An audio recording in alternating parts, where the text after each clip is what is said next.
It's the Game Out Loud podcast coming to you with Rob, Jordan, and Dylan, and sometimes Colin too. It's everything about games you want to know. Thanks for listening to the show. It's the Game Out Loud podcast. Yeah, the Game Out Loud podcast. Hello and welcome to the 167th episode of the Game Out Loud podcast, the one and only podcast of bagofgames.com. I am your host for the week, Dinkles McBerry Knocker, also known as Dylan Smith, because, you know, those are so close to one another. Is it because your dangleberries like just flop back and forth and hit each other? Maybe. Don't question me, boy. And there okay, you hear okay, old man. The ever familiar voice of the Jordan Rusnak. How are you, sir? That's me. It's nice to be here once again. Whoa, hey, boo boo. I don't know, man. I just didn't feel that one. How's it going? Not bad. How are you? Less Good. enthusiasm next time, please. No, I can't have any less enthusiasm. I would feel like I was in some sort of like desolate wasteland. Well, maybe we'll get to that here later. Okay. Funny you should mention that. Lol. And in the other corner, wearing the blue trunks and green gloves, weighing, I don't even know how much you weigh and how tall you are, but also is always with us, the 724 pounds at weighing 9 724 pounds, hailing inches. from 14 inches. hailing from the unknown parts of that one place, Rob Peterson. Ding, ding, ding. What's up, Rob? How you doing, man? Oh, pretty good. You can call me Laura. It's Lara. It's Laura. I've been playing it. I've heard the characters say the name. It's Laura. It's Laura. It's not Lara. It's a Laura. Laura, right? It's Laura? Laura? Laura. Yeah, sure. Close enough. Lara? That's it. Lara? Yeah. Lera. Well, awesome, guys. Let's just jump into it. What have you been playing, Rob? Well, as I hinted at before, I've obviously been playing Uncharted. Indeed. No, wait. The other one with the tombs and the adventures. Yeah. Indiana Yeah, Jones. Yeah, Uncharted. Indiana Jones and what was The Fate of Atlantis. That was a good game. That was a good Never game. beat it. I just got the comic book adaptation of it. I didn't know that existed, but I'm very excited to read that. Is that the one where he gets all misogynist and stuff? I think you're thinking of James Bond.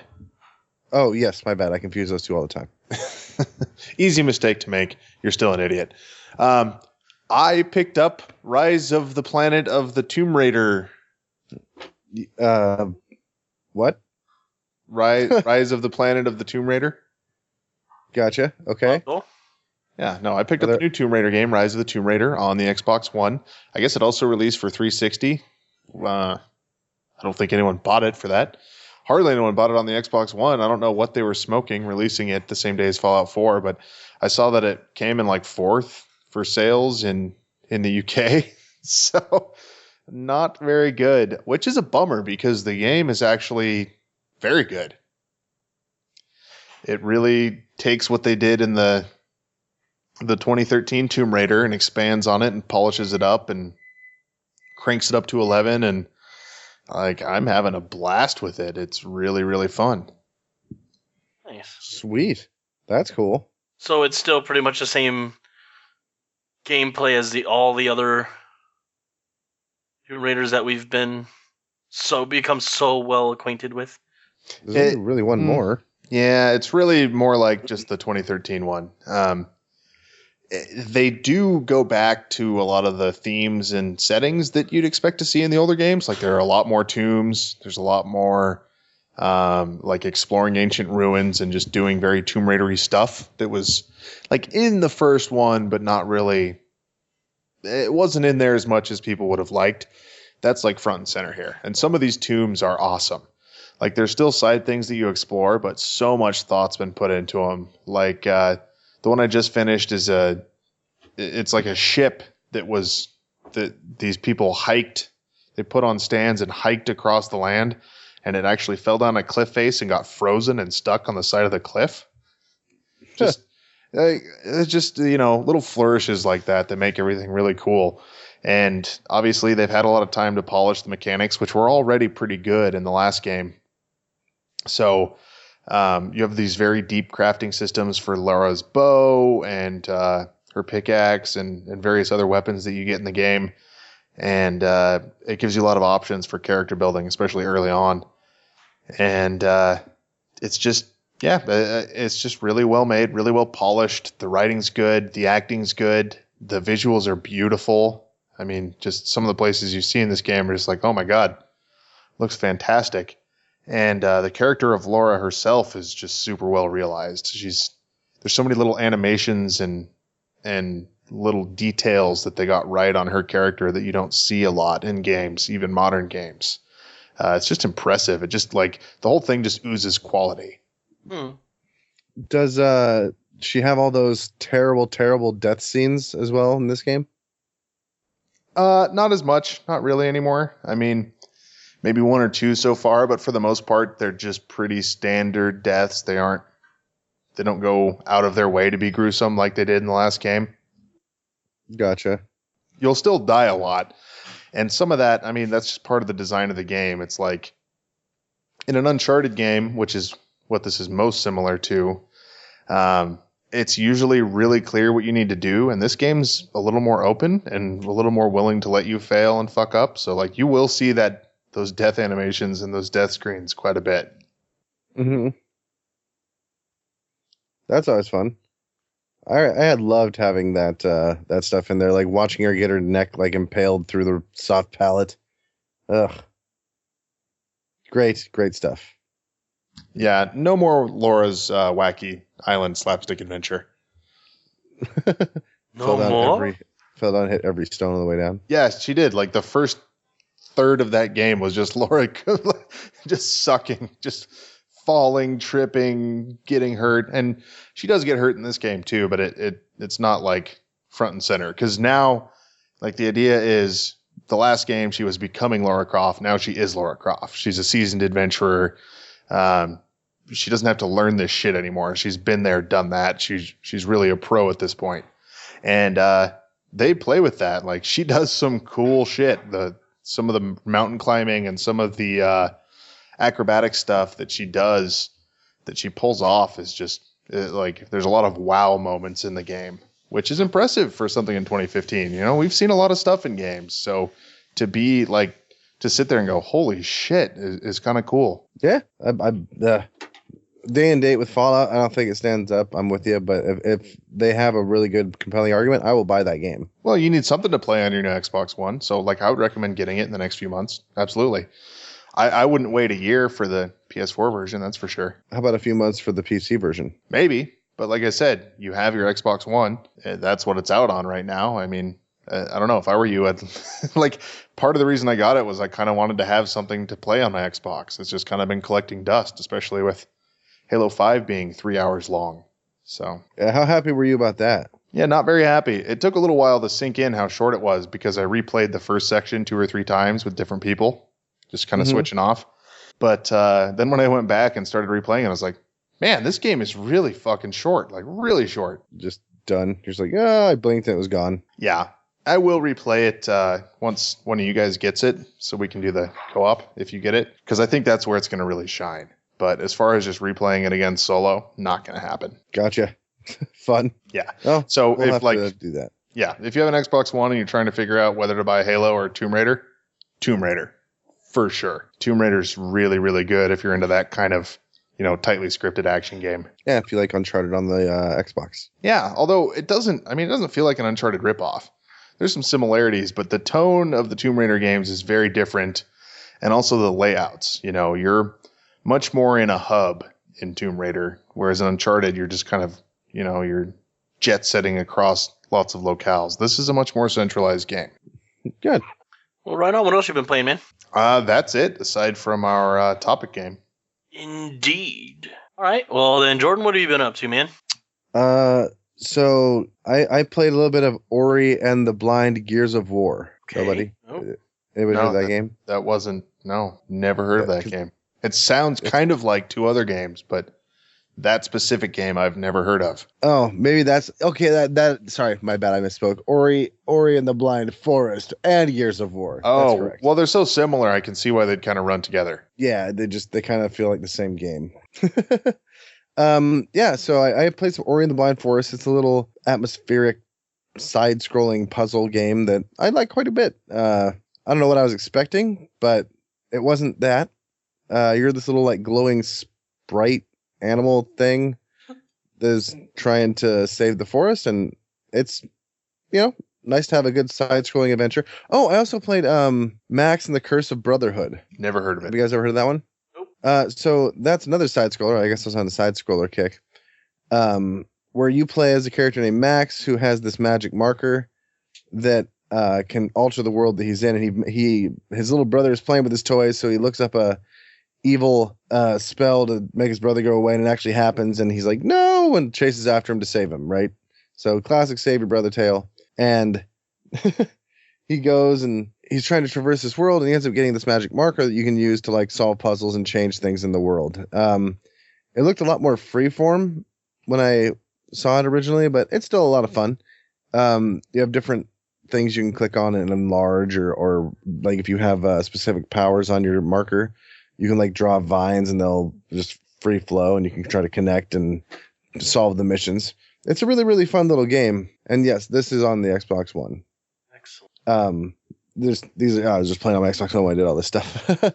And then I played Gears of War, which I have never played First one? a Gears game, but You sound you thrilled might be by able them. to tell me. Well, I'm perplexed because it's supposedly if you have the Gears of War Ultimate Edition, then you unlock all the other Gears of War for download.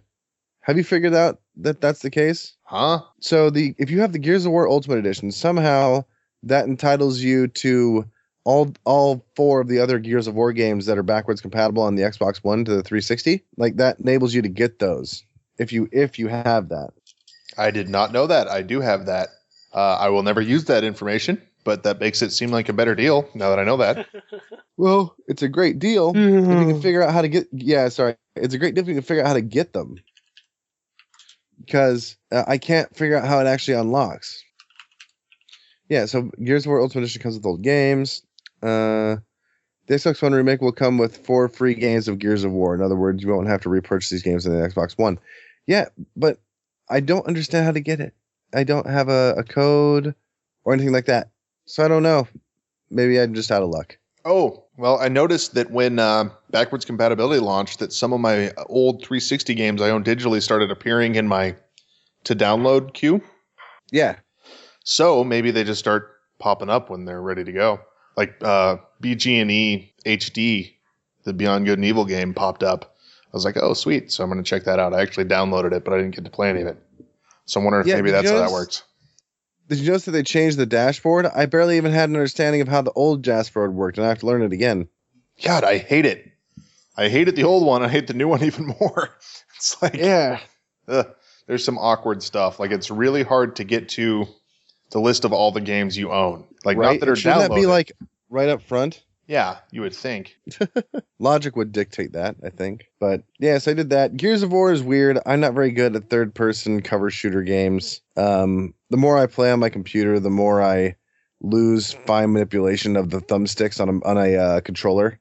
And if the game doesn't control insanely well, I won't do very well. And I'm just sucking at this. Like, it looks really good, though. Like, the Ultimate Edition, I've never played the original game, but the actual game looks fantastic. Nice and clear and pretty. I did plug in my headphone, like just my normal headphones, into the bottom of my Xbox One controller, and it then told me that I had to update the firmware on my Xbox One controller, which I thought was interesting. Have you guys had to update the firmware on your Xbox controller? Yeah, it did it wirelessly. It was just like, okay, you want to do this? Yeah, sure. Oh, okay. I thought that was pretty fun. Man, those are my games other than what we've been playing, of course, because that's a big game. Sweet. Well, then I guess we shall continue on to little old me. Pretty much, I have been taking care of 1 or 2 games, really. I mean, the biggest one is obviously our topic, but the other one that I will mention is Star Trek Online.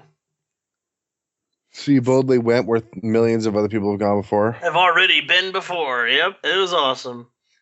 Actually, not That's that all bad. right. I've already got almost 12 hours into it. Nice. Yeah. You've been putting some time into that. Yes, sir. Me and a friend of ours, David. Hi, Dave. Listener, you may have heard him in a previous episode. Dave and I are really good friends, and so we were trying to find some games to play. And as you may know, he's a big MMO guy, so I figured why not Star Trek? And it's very deceiving. Looks can be very deceiving. I didn't think it was going to be that fun, and now all of a sudden I've got almost 12 hours into it. There's Nice. a lot of depth. How does that game play? Well, there are two parts. One is like when you're on the ground, so like you're running around as a person, and the other one is when you control your ship. And thankfully, this one is done in 3-dimensional space, so you literally fly in space, and it's a pretty big place. Space is pretty big. It's not now. I'm not going to try to like quantify that space is the biggest space rendering ever. Space. Indeed, but it's pretty fun to fly around, and you can like partner up with friends and just start mobbing on quests and stuff. A lot of fun, really, coordinating attacks and. I enjoyed my time with it. There wasn't much, granted, but when Jack Lefso first got a PC, he's a big Trekker, and he had me jump on with him, and we played through some stuff, and I enjoyed it. I thought it was a pretty good game. Fun. Didn't know you had played. I've played it. I did not enjoy it as much. It's okay.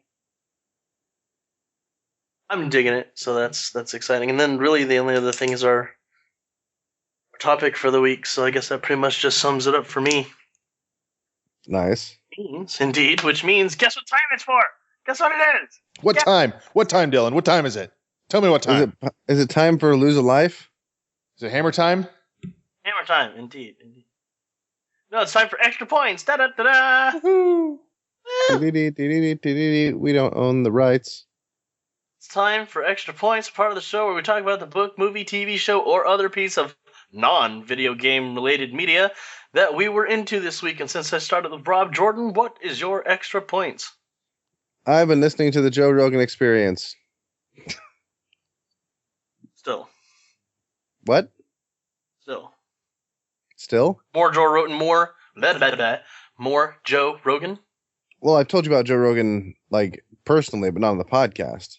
So you just broke continuity, because No, you say still. You've talked about Joe Rogan on the podcast. You've talked about Joe Rogan on the podcast, bro. No, I haven't. Yes, you have. You're lying. You both are liars. You're just dumb. You're dumb. Face is dumb. And I related the story about how he used to think we didn't land on the moon, and that was very silly. You're right. I did talk about this online. Oh, maybe you should listen to us more often, jerk face. Thanks for paying attention to your own conversation. No. Oh, man. Sorry. Sorry. Wife, 3 hours of sleep stuff. No, it's all good, man. So tell us about Joe Rogan. Joe Rogan's good. But if I've already talked about him, I also watched Jin and Last Shift. Last Shift, I think is what it's called. Was that any good? No. Well, Last Shift was stupid. Jin was dumb. Jin was dumb. Yeah, Jin was dumb. Last Shift wasn't great, but it definitely had some good creep moments that I enjoyed, like creepy stuffs. Some of it I saw coming, some of it I didn't. So that was a decent one. I also watched the Lazarus Effect, which I thought had way too much build up for what it wanted to try to do, and then just I was thinking about watching that. Is it not that? Is it anticlimactic? Well, yeah, they spend like so much time like building towards something, and then like you see the end coming a mile away. It just wasn't that great. Dang it, dude. I was looking forward to that too. Yeah, so was I. I mean, I love good horror movies, and I love good like supernatural and shock horror stuff like that. But man, Netflix has a lot of weird stuff. I don't know where they get that stuff, but some of it is not good at all. Like, does anybody have any insight as to who like Magnet is? No. A lot of their stuff is pretty bad. Some of it's good. Or Magnus? Magnet. Oh yeah, no, yeah. I've seen several other movies, and each one was like, okay, well, anyways. Yeah, some of them you're like you think they're all bad, then you like eventually find like 2 or 3 that are good. You're like, okay, that reinvigorates me. Maybe they're not all bad, and then the rest of them are bad. You're just kind of like, okay, Magnet. No, yeah. Right on. So I guess I can scratch those off my Netflix list then. Well, you can still watch them, but maybe you would believe something different. But I think you should go watch Pandorum. Maybe I should then. Cabin in the Woods, Dylan. Didn't you watch that already, Dylan? No, dude. I still have yet to watch it. It's just funny. So Spencer listened to the podcast of us telling Dylan to watch it, and he watched it. So that's probably what you're thinking of. And he fucking loved it. Just like Dylan. Yeah, it's a great movie. It's like the others. Once you watch that movie, you have to go back and watch it again. You ever watch that's one of the things I watched, so. Rob, what about you? What did you watch? I did watch some stuff, but I'm not going to talk about that because I'm going to stay on my Star Wars kick, damn it. I committed. I'm going to stick on it. So you and Jean-Luc Picard? So me and Jean-Luc Picard and Nathan Fillion had some adventures this week aboard the Firefly.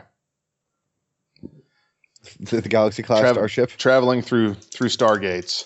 Does it say Stargates? Yeah. Yeah, chasing Cylons. And Babylon 5. Carrying the fifth element. Yes, while carrying the fifth element. I love that movie, by the way. How many more can we fit in here? Multipass. I think we got them all. We got all the ones that matter. Yes. Well, you could fly to the shoot. What is that? Navigator? Navigator, yeah. Fly to the Navigator. I don't know any references for it, though. I do not leak. You leak. Remember Navigator? I ran into a bunch of smegheads. I don't know that one. That just sounds like someone who didn't wash their junk. That's Red Dwarf. You should really watch it. It's really amazing. I've tried. I can't do it. Ugh, Jordan. Killing me. I have no taste, I know. Ugh. Except for in women, beer, and drugs. But TV shows and stuff, I have no taste in. Okay. Well, at any rate, you'll like this one, Jordan. I read through a whole bunch of the Tales of the Jedi omnibuy. Yes, I love those. I'm reading them chronologically, so I started off with Golden Age of the Sith, and then went to the Sith War, and then I just finished Tales of the Jedi. I think that was later renamed Knights of the Old Republic, the one with Ulic Qel-Droma and Nomi Sunrider, but the one I have is just called Tales of the Jedi. It's like an old 90s one. Yeah, actually, I think isn't that 80s? No, 90s. Is it? Okay. Yeah, Dark Horse took over the Star Wars license in, I want to say, 92. So these are probably like 93 through 96, be my guess, somewhere in there. I started this. I actually read that series or learned of that series by listening to it on audiobook. Someone had made a dramatization of Tales of the Jedi. They did, and by the way, I have to point you in the right direction of the equally cheesy but awesome audio drama of The Adventures of Kyle Katarn, starting from before Dark Forces, going all the way through the end of Jedi Knight. Really? Is it free? Is it like a fan thing? No, it's not free. It's a CD you buy on Amazon, but it's cheap used. Actually, it's 3 CDs, I think. But you got to check it out, man. Like, your nostalgia will overflow. It's really awesome and really cheesy. My nostalgia overfloweth. Yes. But anyway, on to the Tales of the Jedi. They aren't great comics. Like, they're full of big ideas, but they're made to be like old pulpy 1940s adventures. So the characters they're like 4-color, right? Like they're not 4-color, but they're very muted colors, and the art style is like very, very early 90s, and not in a good way. But like they have cool ideas, and it's a great setting. The main reason I'm reading them is because they really do a good job of setting up all the lore you need to go in to KOTOR. So they're readable. I mean, I'm not hating them. It's just like I wish some of these characters had any discernible personality traits whatsoever. There's no interesting dialogue. It's really it's a lot of stock Star Wars situations and lines that have just been dropped into this really cool ancient setting where it's like Star Wars, but there's still a frontier in the galaxy. The whole galaxy hasn't been mapped, and there's a republic and has been for a while, but it's still kind of finding its footing, and new planets sometimes join with a fight, and just kind of fun, interesting things, none of which are canon anymore, by the way, if you care about that. I don't. I kind of, I put this just in terms of story consistency along with KOTOR and the Old Republic, and that's about it. It doesn't really gel nicely with what we know about Star Wars right now, especially with some revelations that are in the Clone Wars TV show. But it's just kind of fun. So I'm going to keep plugging away. And then the great news is, after Tales of the Jedi, chronologically, there's Dark Horse's Knights of the Old Republic run, which I hear is awesome. So I have the omnibus for that as well. I'm looking forward to diving into Who's that? Who are those ones about? I don't remember his name. Zane Carrick, maybe? It's not like Revan or anything. It doesn't follow the events of the game Knights of the Old Republic, but it's same era, ancient Jedi getting in adventures.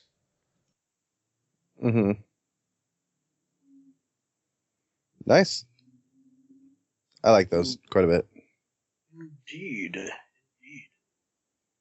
I'll pretty much wrap it up for you there, good buddy. That's it. Sweet. I guess on to me. In keeping with the Star Trek theme, I started getting back into Voyager again. Yay! Also queued up Deep Space Nine and Star Trek: The Next STTNG, Star Trek: The Next Generation. So, yay! I've decided to crack the White Collar TV show as well. We'll see how that. The White Collar TV show? Yeah, it's called White Collar. Oh. I don't know what that is. No, yeah, no. No. No, I'm sorry. I thought you knew what it was. I do not know it all, sir. Bother. Pretty much. Bollocks. Pretty much a guy who's like this master thief gets this job of helping an FBI agent catch an extremely elusive criminal, like I can't remember, a Dutchman or something like that. And I'm not even through the first episode. I'm not even through the pilot yet, but it's okay. It's a little cheesy at times and a little far-fetched at times, but it's got Tiffany Amber Thiessen in it, so she's nice to look at. Nice. Yeah. I don't know who that is. What? I don't know who that is. What bell? And who did it save? Oh, stop. You gotta know Tiffany Amber Thiessen. Rob, do you know who Tiffany Amber Thiessen is? Well, I would assume he does. But she was a character from the TV show in the 90s called Saved by the Bell. And she was pretty back then, and she's still pretty now. So Yeah, I do not know her at all. that's okay. I don't really know her either. I know of her plenty, though. Gotcha. All right.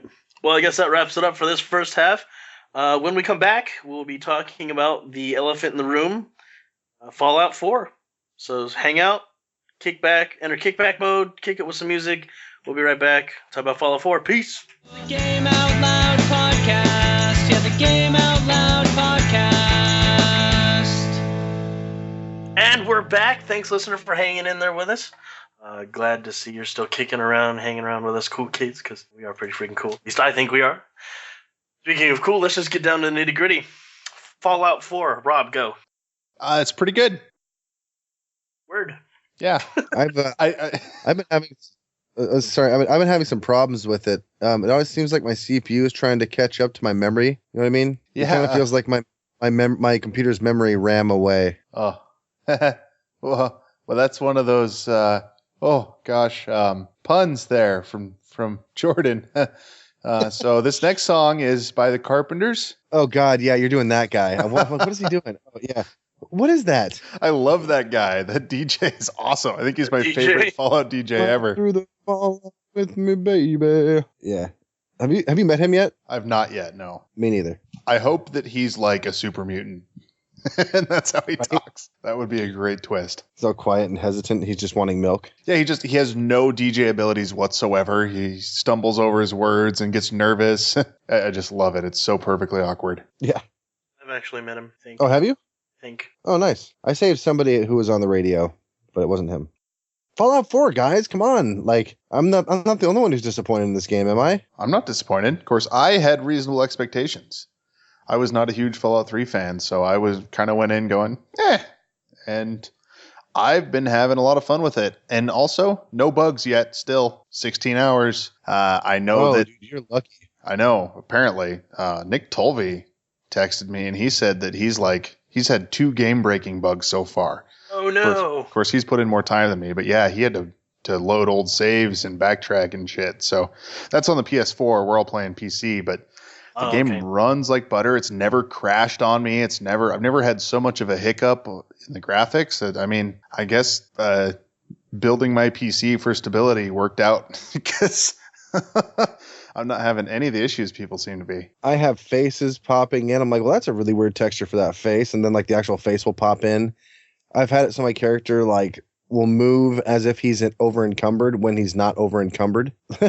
I've had it where I go into a terminal, and when it cuts back to my character, like the camera doesn't line up properly, so I can't really move. And if I turn my head, I see like the inside of my character's arms and stuff. Like I've had to restart my game like 10, 15 times doing that because I just couldn't move. But that's the worst that I've had. I haven't had game-breaking ones. What happened with Nick? I didn't dive into it deeper with him, but that sounded really sexy. But I just know he was like super frustrated by it. Gotcha. I would be too.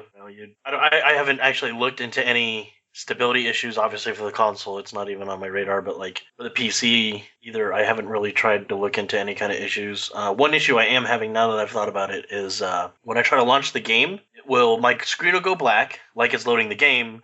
It will open up a window and then nothing else happens.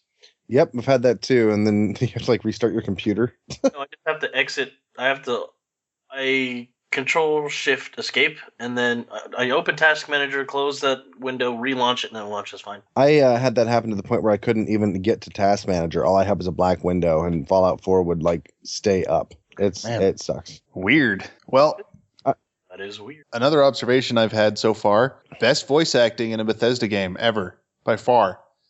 Nick Valentine, who's a major character that you run into fairly early on in the main quest. Fantastic. Super well done. And I keep running into more and more characters where I'm expecting the corny, I used to be an adventurer like you, and it just hasn't happened yet. So I'm very glad that Bethesda seems to, I don't know if they got better voice actors. Maybe they just got a better director to direct the voice actors, but it's a lot better in this game. Yeah, right. Like now that I think about it too, I haven't really come across anybody that I'm like, holy crap, really? What are you doing here? Yeah, it's not like I'm not ready to start handing out Golden Globes, but it's not distractingly bad. Right.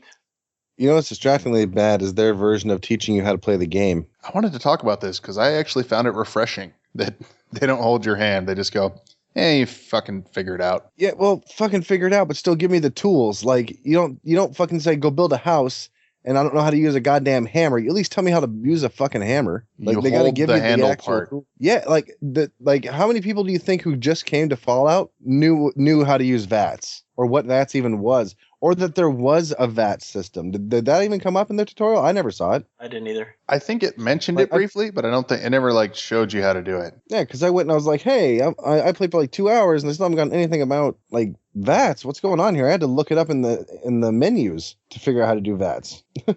So that's just me. Like I feel like I don't understand their crafting system because they didn't really go over that. Like explain like how you can break stuff down and deposit stuff. Yeah, it's just they give you the basics and kind of let you go, which is all and good, but at least, provide me with a manual. Those things that they used to have, manuals? Right. They give you some of the information you could read when you weren't in the game. Right. Yeah, I used to read them. When I was a kid, I would take the manual with me to like school, and read it at recess because I wanted to get home and play the game more. Read it in the bathroom.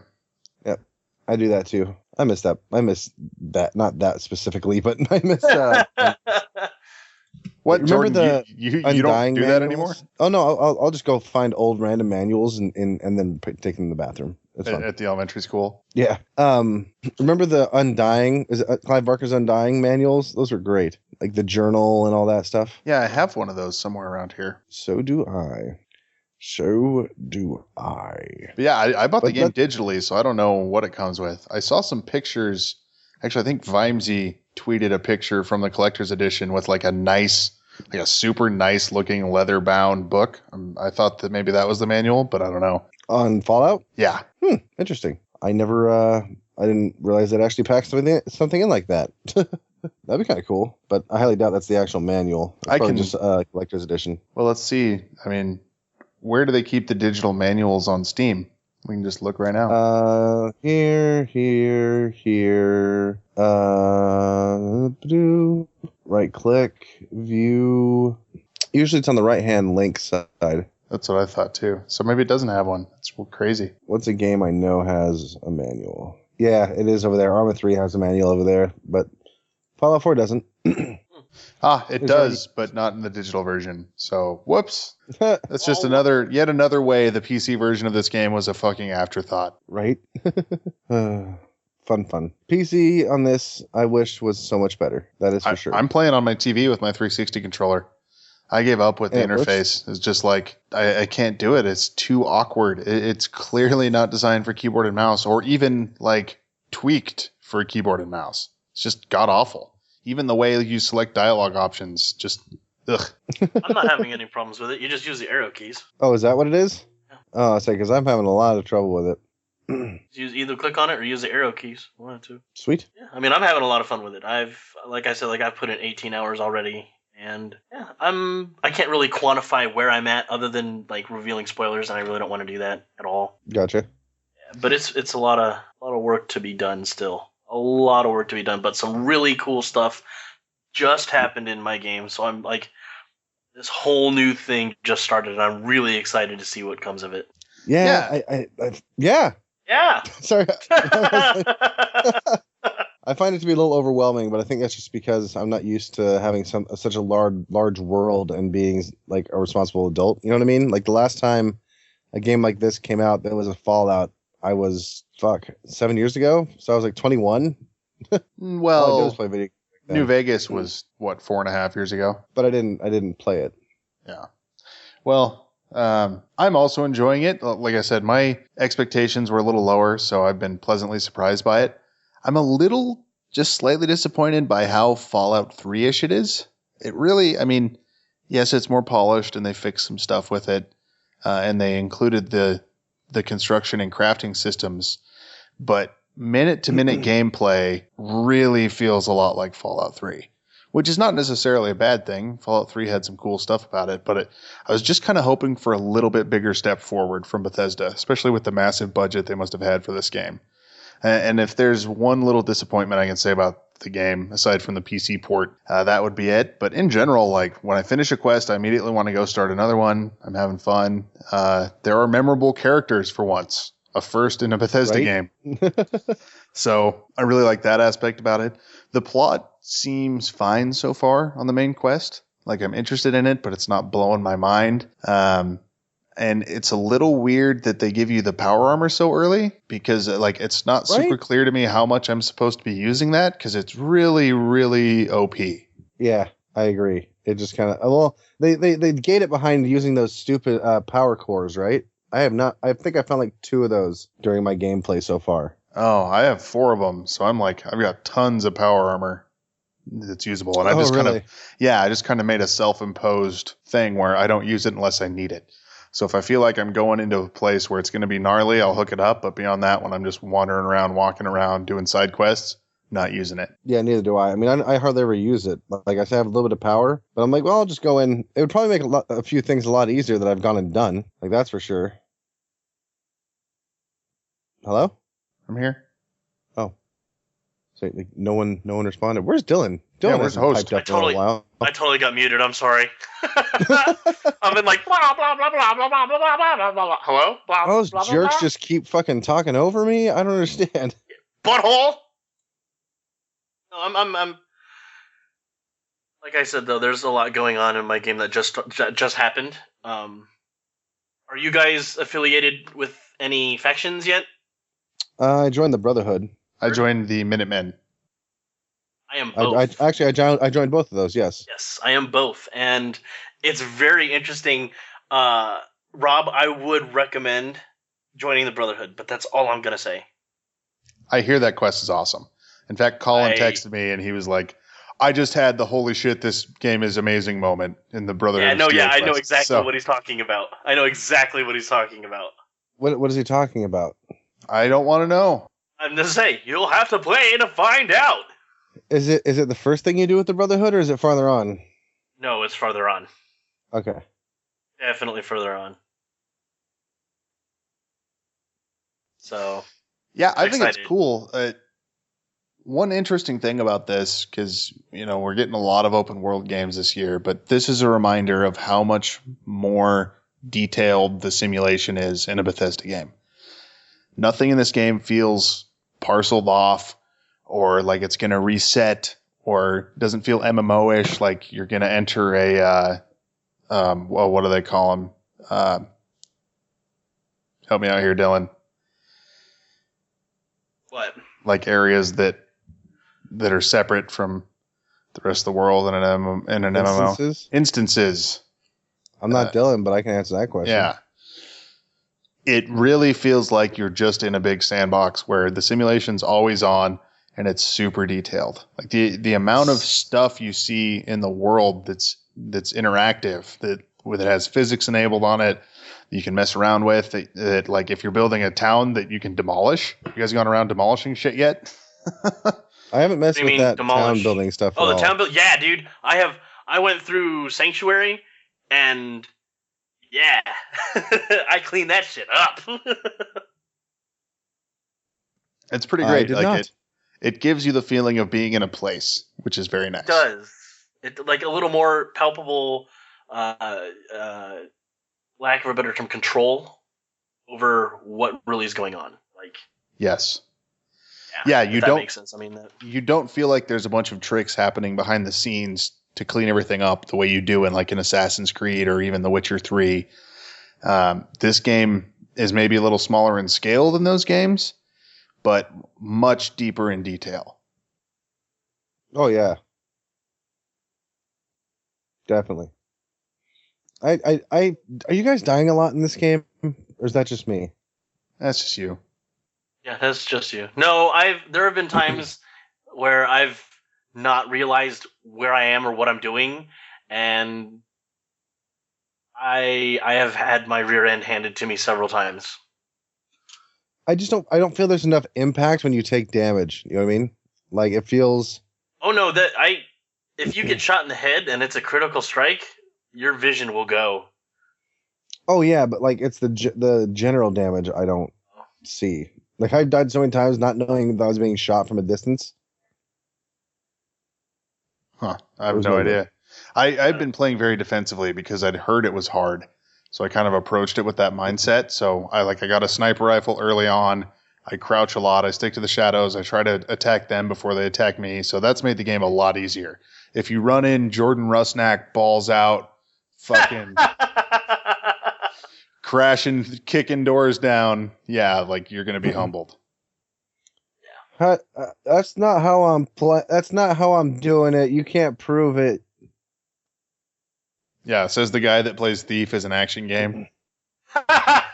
They are action games. Negative. No, they can be action games. Yeah, no, I I try to sneak around. Like I try to sneak as much as possible in that game, so I can get the drop on people. But my buddies keep alerting them. Like, do you guys not have that problem with buddies alerting enemies? My dog will occasionally, but they haven't been too bad. Valentine has been pretty good about also sneaking along with me, so yes, hasn't really been an issue with him.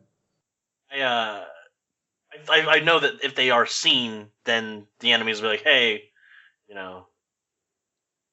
so you kind of have to remember that you can't just, I don't know, the close proximity sneaking is a lot harder with what do you call them, Companion.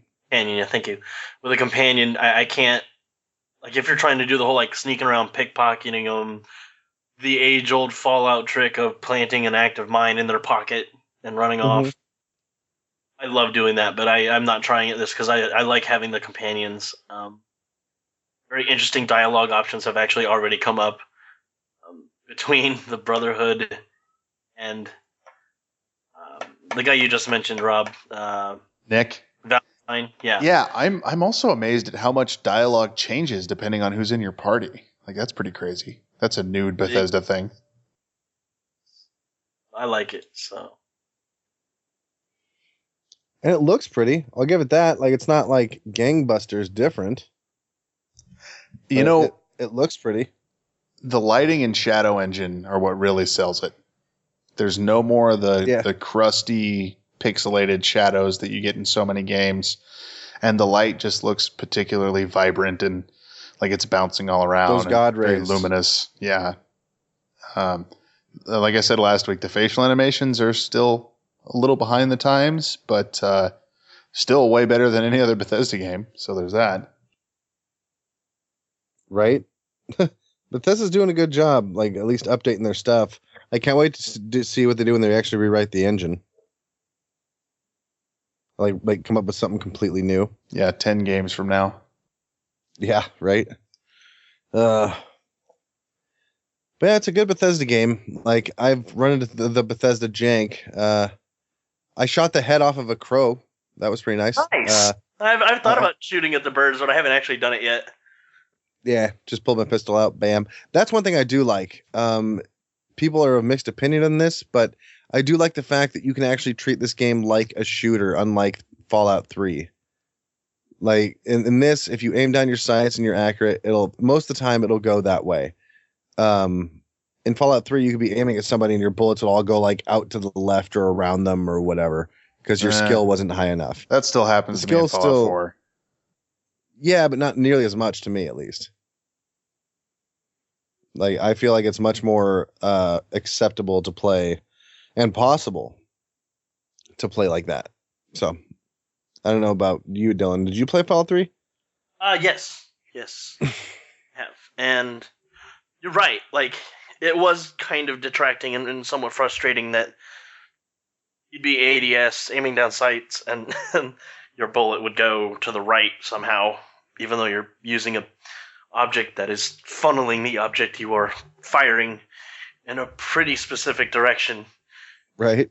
Yeah, so now granted, you can argue the whole musket ball effect, but I don't think that applies to Fallout weaponry. Some of them, so. Well, and especially at point blank range. No, exactly. Like you have a gun barrel pointed at a man's chest and you fire. It should go through them and do damage, not somehow shoot over their shoulder, hit the wall, and then just be buried in the wall, and then you get killed, and it's this awkward thing about crit failing constantly, but Yep, I do know. And speaking of criticaling, it is nice to be able to choose when your critical goes off. That's pretty cool. You can choose when your critical happens. I haven't done VATS. Did you know that? No, I'm not that worried about it. Oh. You know VATS is a part of the game, right? I do. And it's a part of the game that was developed by the creators of the said game. Jordan, I've been playing these since the first one. Good job. But you should be using VATS. It's useful. It's how you play the game. It's like EA. It's in the game? It's how you play the game. Isn't that EA's thing? No, it's NVIDIA. The way it's meant to be played was their old slogan. Yes, now it's the only way they can be played. Haha. Well, I think we've pretty much covered everything. Final thoughts, fellas? I think people should get it, but everyone already did. Sold 12 million copies in a fucking day, so you don't need to hear that from me. Didn't it set a new record for most concurrent players on a Steam game? Like it broke GTA 5's record? It did, like 90 yeah. pounds. So it's interesting. I mean, I'll be playing something, and then in the bottom right hand side where the Steam messages, the notifications come up. Doop such and such is playing Fallout 4. Doop such and such is playing Fallout 4. Doop such and such. I get it. Like Play something else, people. So yeah, come on. I know that you're not that entrenched in this game. Well, okay, maybe you are a little bit. That's not yeah, the point. maybe we don't know that. But that's all right. That's all right. I do know that. I know it for a fact. What are we talking about? Skyrim 2. Yes. The Skyrimiest game ever. I played that last week. I like Fallout 4. You should play more Fallout 4. Although I find it to be kind of overwhelming at times. But other than that, I like it. That's my final thoughts. Booyah. Awesome. And I would just, me personally, I would echo what these guys are saying. Get the game if you haven't already. Those of you, I know a buddy of mine who is having financial dire straits, so it's not necessarily at the forefront of availability, but it also is on the docket, and he said he'll probably try to get it in a year or so. And he said, even from a year from now, it'll still be a good game. And I said, yeah, I can definitely see that. Yay. So I guess the consensus is get it. Get it, got it, good. Ooh. Yeah. I just learned that my pre-order of Battlefront just arrived at my local Best Buy, so I will be going to pick that up later tonight. Well, with that in mind, I guess we're finished here. So if you need to find us, dear listener, you can email us at gameoutloudpodcast@gmail.com, or you can find us on Twitter @gameoutloudcast. We are also on iTunes. Please, please, please. I know you hear us say it every week, but that's how important it is to us. Please remember to subscribe, rate, and review the podcast on iTunes. It really does help us out a lot, and we really appreciate it. And of course, we can always be found on bagofgames.com/podcast and Geek Culture Radio. And with that, I'll see you next time.